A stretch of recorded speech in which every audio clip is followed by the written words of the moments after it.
South India shopping మాల్లో blockbuster Ashadham #1 kilo sale.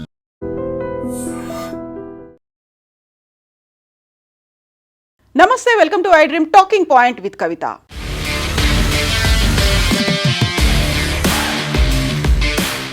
దౌత్యపరమైనటువంటి అంశాల్లో భారతదేశం ఒక కీలకమైనటువంటి విజయాన్ని సాధించింది. అదే ఏప్రిల్ 22 పహల్గాం దాడులకి కారణమైనటువంటి ద రెసిస్టెంట్ ఫ్రంట్ని అంతర్జాతీయ ఉగ్రవాద సంస్థగా అమెరికా డిక్లేర్ చేసింది. ఫారిన్ టెర్రరిస్ట్ ఆర్గనైజేషన్ FTOగా స్పెషల్లీ డెసిగ్నేటెడ్ గ్లోబల్ టెర్రరిస్ట్ గ్రూప్గా దీన్ని అమెరికా అనౌన్స్ చేసింది. దీనికి సంబంధించినటువంటి కీలకమైనటువంటి సమాచారాన్ని అమెరికా డిపార్ట్మెంట్ ఆఫ్ స్టేట్ కూడా అనౌన్స్ చేసింది. ప్రధానంగా ఏప్రిల్లో జరిగినటువంటి ఏప్రిల్ 22న పహల్గాంలో ఉగ్ర దాడి జరిగింది. ఆ దాడికి మేమే చేశాము అంటూ ద రెసిస్టెంట్ ఫ్రంట్ కూడా అనౌన్స్ చేసింది. ఇది లష్కరే తోయిబాకి అనుబంధంగా పనిచేస్తున్నటువంటి ఉగ్రవాద సంస్థ. 26 మంది అమాయకులైనటువంటి ప్రాణాల్ని బలి తీసుకున్నటువంటి ద రెసిస్టెంట్ ఫ్రంట్ని విదేశీ ఉగ్రవాద సంస్థ జాబితాలో ప్రత్యేకంగా గుర్తించబడిన గ్లోబల్ టెర్రరిస్ట్గా US అనౌన్స్ చేసింది. 2008లో లష్కరే తోయిబా భారతదేశం మీద జరిపినటువంటి ఉగ్ర దాడి తర్వాత ఇదే అత్యంత విషాదం, ఎక్కువ మంది మరణానికి కారణమైనటువంటి ఉగ్ర చర్యగా అమెరికా దీన్ని అభివర్ణించింది. ఇందుకు సంబంధించి మార్క్ రూబియో ఒక ప్రెస్ స్టేట్మెంట్ని రిలీజ్ చేశారు. Terrorist designation of the resistant front అనేటువంటి ఒక మాటతో press statement mark Rubio secretary of state అర్ధరాత్రి రిలీజ్ చేశారు. అంటే మనకి ఎర్లీ అవర్లో దీన్ని రిలీజ్ చేశారు. దీంట్లో ప్రధానంగా మనం మాట్లాడుకుంటే the department of state is adding the resistant front TRF as a designated foreign terrorist organisation FTO and specially designated global టెర్రరిస్ట్గా దీన్ని గుర్తిస్తూ అమెరికా అనౌన్స్ చేసింది. ఈ నేపథ్యంలోనే మొట్టమొదటి ప్రకటన మన విదేశాంగ మంత్రి జైశంకర్ నుంచి వెలువడింది. A strong affirmation of India US counter terrorism cooperation. రెండు దేశాలు కలిసి విదేశ ఉగ్రవాదుల మీద తీసుకునేటువంటి చర్యలకు సంబంధించి ఒక ప్రత్యేకమైనటువంటి ఒక బాండ్గా దీన్ని అభివర్ణిస్తూ ఉన్నారు.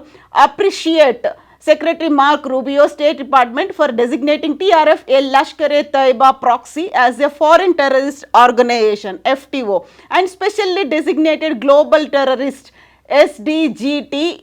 It claimed responsibility for the April 22nd Pahalgam attack. Zero tolerance for terrorism. అసలు టెర్రరిజాన్ని సహించే ప్రసక్తే లేదు అనేటువంటి మాట జైశంకర్ చేశారు. అందుకు థ్యాంక్స్ చెప్పారు. Very first official statement from Jaishankar garu. So TRF Lashkar e Taiba front and proxy claimed responsibility for the April 22nd, 2025 Pahalgam attack which kill 26 civilians అనే మాటని state department, America state department announce చేసింది. This was the deadliest attack on civilians in India since the 2008 Mumbai attacks conducted by Lashkar e Taiba. దానికి అనుబంధంగా పనిచేస్తోంది the resistant front. TRF has also claimed responsibility for several attacks against Indian security forces, including most recently in 2025.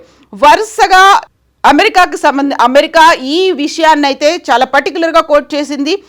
వరుస దాడులని భారతదేశ కేంద్రంగానే the resistant front చేస్తోంది అనే మాట. యాక్చువల్గా ఈ రెసిస్టెంట్ ఫ్రంట్ అనేది 2019లో ఏర్పడింది. భారతదేశం దీన్ని ఉగ్రవాద సంస్థగా 2023లో గుర్తించింది.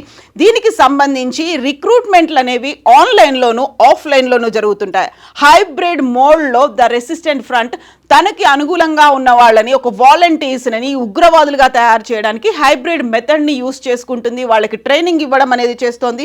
దీంతో పాటుగా TRF అధినేత ఎవరైతే ఉన్నారో షేక్ సజ్జాద్ గుల్ని కూడా భారతదేశం ఇప్పటికే ఉగ్రవాదిగా ప్రకటించింది. యాక్చువల్గా భారతదేశానికి సంబంధించి కశ్మీర్ మీద ఫోకస్డ్గా, అందులోనూ మతపరమైనటువంటి ఉగ్రవాదాన్ని ద రెసిస్టెంట్ ఫ్రంట్ అనేది ప్రోత్సహిస్తుంది.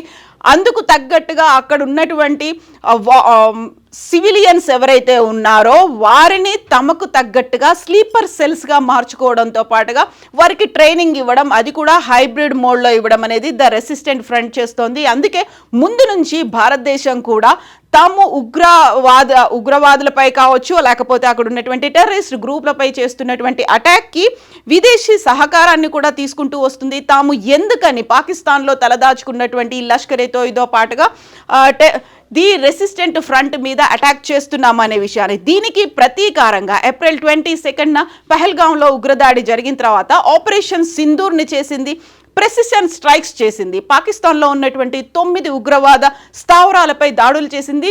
దాంతో పాటుగా అక్కడ ఉన్నటువంటి ఎయిర్ బేస్లను కూడా టార్గెట్ చేసింది. వారిని పని చేయకుండా వాళ్ళని కావలసినటువంటి సహకారం అనేది ఎక్కడెక్కడి నుంచి అయితే లభిస్తుందో, ఎవరైతే అండర్ గ్రౌండ్లో బంకర్లలో ఉన్నారో అలాంటి 100 మంది టెర్రరిస్టులని న్యూట్రలైజ్ చేసింది ఆపరేషన్ సింధూర్ ద్వారా.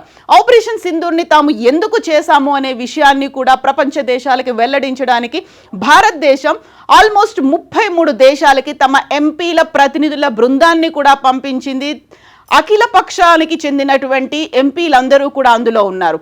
సో ఎందుకని తాము జీరో టాలరెన్స్ టెర్రరిస్టుల మీద చేస్తున్నాము, అందుకు తగ్గట్టుగా సపోర్ట్ అనేది వివిధ దేశాల నుంచి కావాలి. అందులోనూ పర్టికులర్గా భారతదేశానికి అమెరికా నుంచి ఈ సహకారం రావడం అనేది చాలా పెద్ద మైల్ స్టోన్గా చెప్పుకోవచ్చు. యాక్చువల్గా ఇలాంటి ఇన్సిడెంట్స్ ఏమైనా జరిగినప్పుడు అమెరికా ఎందుకని దాని ఒక గుర్తింపు పొందినటువంటి టెర్రరిస్ట్ సంస్థగా ఎందుకు అనౌన్స్ చేస్తుంది అంటే దానికి సంబంధించినటువంటి సంపూర్ణ సహకారం అనేది లభిస్తుంది. గతంలో కూడా ఒసామా బిన్ లాడెన్ దగ్గర నుంచి మిగతా ఉగ్రవాద సంస్థలు అన్నీ, లేకపోతే వాళ్ళు రన్ చేస్తున్నటువంటి ఉగ్రవాద కార్యకలాపాలన్నీ పాకిస్తాన్ బేస్డ్గా ఉన్నాయి అంటే కొన్ని దేశాలు నమ్మనప్పటికీ ఇప్పుడు ప్రస్తుతానికి ద రెసిస్టెంట్ ఫ్రంట్ని అమెరికా గుర్తించిన తర్వాత, గ్లోబల్ టెర్రరిస్ట్ గ్రూప్గా గుర్తించిన తర్వాత, ఫారిన్ టెర్రరిస్ట్ ఆర్గనైజేషన్గా గుర్తించిన తర్వాత మనకి కావలసినటువంటి ఒక సంపూర్ణ సహకారం కావచ్చు, లేకుంటే బయలాటరల్గా పాకిస్తాన్ మీద పెట్టాల్సినటువంటి ప్రెషర్ అనేది కూడా పెడుతుంది. సో ఇందుకు సంబంధించి మార్క్ రూబియోకి జయశంకర్ కూడా థ్యాంక్స్ చెప్పారు. తను చేయాలనుకున్నటువంటి పనిని, భారతదేశం ఏదైతే జీరో టాలరెన్స్ టువర్డ్స్ టెర్రరిజం ఉందో దానికి మద్దతుగా ఇప్పుడు ప్రపంచ దేశాలతో పాటుగా ఆపరేషన్ సింధూర్ తర్వాత ఆల్మోస్ట్ ఒక 20 కంట్రీస్ ఇంక్లూడింగ్ ఆఫ్ఘనిస్తాన్లో ఉన్నటువంటి తాలిబన్లు కూడా ఆపరేషన్ సింధూర్ని సమర్థించాయి, పహల్గాంలో ఉగ్ర దాడిని ఖండించాయి. సో మెల్లిమెల్లిగా ఆపరేషన్ సింధూర్ తర్వాత భారతదేశం ఉగ్రవాదంపై చేస్తున్నటువంటి పోరాటానికి మద్దతుగా బాసటగా నిలుస్తున్నటువంటి ప్రపంచ దేశాల సంఖ్య పెరుగుతోంది. అందులోనూ ప్రధానంగా ఇప్పుడు అక్కడ ఉన్నటువంటి పహల్గాంలో అమాయకమైనటువంటి ప్రయాణికులు, అక్కడ ప్యాసింజర్లు వచ్చారు, అందులోనూ పర్టికులర్గా హిందువులు వచ్చారు, వాళ్ళు హిందువులేనా కాదా అని తెలుసుకొని మరీ చంపడం. అందుకే ద రెసిస్టెంట్ ఫ్రంట్ అనేది కేవలం ఉగ్రవాద సంస్థనే కాదు, హిందువులని టార్గెట్గా, కశ్మీర్ని టార్గెట్గా చేస్తోంది. కాబట్టి ఒక జీరో టాలరెన్స్, అందులోనూ ఇప్పుడు అమెరికా గుర్తింపు వల్ల దానికి కంప్లీట్గా ఎవరెవరైతే ఫండ్స్ ఇస్తున్నారో, లేదు పాకిస్తాన్ నుంచి వస్తుందో, లష్కర్ ఏ తైబా నుంచి వస్తుందో వాటిని రెస్ట్రిక్ట్ చేసే అవకాశం అయితే వస్తుంది. ఫర్ నౌ ఇప్పటికైతే భారతదేశానికి అమెరికా అండగా నిలిచింది. దీన్ని ప్రధానంగా లష్కర్ ఏ తైబా చేసినటువంటి ఒక ప్రాక్సీ గ్రూప్ ఇది ద రెసిస్టెంట్ ఫ్రంట్. దాన్ని కంట్రోల్ చేయడానికి, కట్టడి చేయడానికి మనం చేస్తున్నటువంటి ప్రయత్నాలు ఏవైతే ఉన్నాయో దానికి మద్దతు అమెరికా నుంచి వచ్చింది. ప్రత్యేకంగా గుర్తించబడినటువంటి global terrorist, specially designated global టెర్రరిస్ట్గా దీన్ని అనౌన్స్ చేసింది. సో ఇది మనకు దౌత్యపరంగా జరుగుతున్నటువంటి ప్రయత్నాల్లో ఇదొక అడుగుగా ముందు పడిందని చెప్పుకోవచ్చు.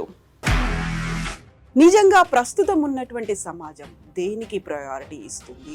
ఆర్థిక సంబంధాల చుట్టూ మాత్రమే తిరుగుతుంది. మళ్ళీ ఎన్నికలంగానే చాలా విరక్తి కలుగుతాం.